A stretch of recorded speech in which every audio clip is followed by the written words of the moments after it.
ये जो पिस्तौल और आप कारतूस देख रहे हैं ये पाकिस्तान से भेजा गया था और ये ड्रोन के द्वारा इस पैकेट को स्वाखा मोड में ड्रॉप किया जाता है। ये पिस्तौल यानी कि दो चाइनीज मेड पिस्तौल, इससे पता चलता है कि चाइना और पाकिस्तान के बीच में नेक्सस, किस तरीके से मौत का सामान पाकिस्तान की तरफ से भेजा जा रहा है। एक कश्मीरी को हथियार दिए जाते हैं ताकि वो दूसरे कश्मीरी की जान ले। ये पैसे वहां से भेजे गए हैं 5 लाख के करीब। ये जो पिस्तौल और आप कारतूस देख रहे हैं ये किसी हाइडआउट से बरामद नहीं हुए हैं, बल्कि ये इस पैकेट के अंदर से बरामद हुए हैं। अब आप सोच रहे होंगे कि ये पैकेट आया कहां से।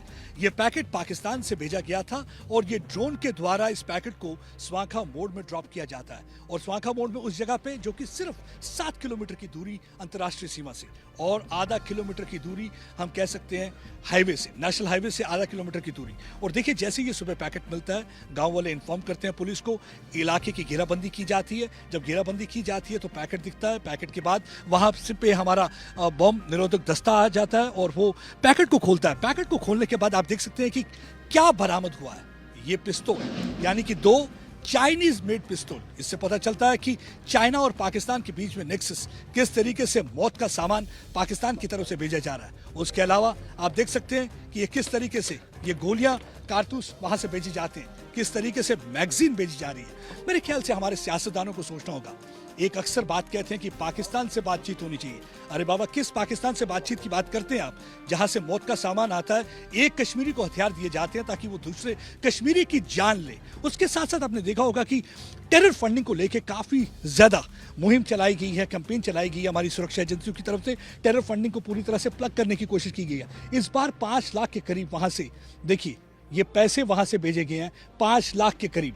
और ये इसलिए ताकि टेरर फंडिंग में कोई कमी जो आ रही है, जो कमी पेशी हो रही है, उसको पूरा किया जा सके और ज्यादा युवा जो हैं आतंकवाद की राह में धकेले जाएं। और उसके अलावा आप देखिए, अगर आप कहेंगे तो ये कोई मजहब की लड़ाई है, ये आइडियोलॉजी की लड़ाई है, या किसी इस्लाम के नाम पर। वरगलाते जरूर इस्लाम के नाम पे है, लेकिन देखिए ये D1 नाम की जो एक तो कोड है और इसके अंदर आप देखिए ड्रग्स बरामद हुए। ये ड्रग्स मतलब कि अगर आप कोई भी कार्रवाई करने जा रहे हैं तो आप ड्रग्स खा के, वैसे भी अच्छे और बुरे की पहचान तो रहती नहीं, आप किस तरीके से देखिए हमारी जनरेशन को खराब कर रहे हैं। युवा किसी भी मुल्क की रीढ़ की हड्डी होती है और इस रीढ़ की हड्डी को तोड़ने की उनकी पूरी कोशिश हो रही है। और देखिए किस तरीके से, और देखिए उसके साथ साथ एक घड़ी भी बरामद हुई है। यानी कि शायद हो सकता है जिस किसी ने भी ये आईडी जो मिली है इसके अंदर से, जो आईडी को शायद हो सकता है नेशनल हाईवे पे लगाना था, मैक्सिमम कैजुअलिटी इन्फ्लिक्ट करनी थी। शायद ये घड़ी इसलिए दिया कि इस वक्त पे आपको वहां पे प्लांट करनी है और फिर उस आईडी को वहां पे विस्फोट किया जाए, क्योंकि लगातार पाकिस्तान की तरफ से कोशिश। आप देखेंगे कुछ दिन पहले फलाई मंडाल एरिया में भी एक आईडी ड्रॉप की जाती है और वो इलाका जो है सिर्फ 4 से 5 किलोमीटर की दूरी पर है एयरपोर्ट से। और 2 दिन पहले भी हमने देखा कि किस तरीके से एयर ट्रैफिक रडार ने एक ड्रोन स्पॉट किया था, उस समय भी गाड़ीगर के इलाके में 2 किलोमीटर जम्मू एयरपोर्ट से। और उसके बाद से काफी सतर्क थे हमारे जवान। मेरे ख्याल से हमें इन बहादुर जो हैं BDS के जो हमारे जवान हैं, पुलिस के कर्मी, इनको हमें सैल्यूट करना चाहिए। किस तरीके से अपनी जान जोखिम में डालते हैं, किस तरीके से अपनी जान जोखिम में डाल के आम आदमियों की जान को बचाते हैं। क्योंकि अगर ये आईडी जो आज हम आपको पहले दिखा चुके हैं, अगर वो फट जाती और उसका इस्तेमाल हो जाता तो मेरे ख्याल से काफी कैजुअलिटी हो सकती थी, बहुत बड़ा धमाका हुआ।